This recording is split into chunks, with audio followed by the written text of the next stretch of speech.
Cu ocazia victoriei, în turul 2, facem un barbecue. Am învins, tovarăși. Pentru țară și popor. Noi băgăm ușor la maț.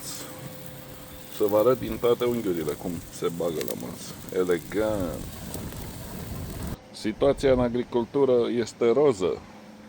Bate vântul, vine ninsoarea. Dar să nu vă fie frică, la barbecue mă pricep. A? Nice. Nice. Ia auziți cum sfârie. Absolut magnific. Grătarul vieții.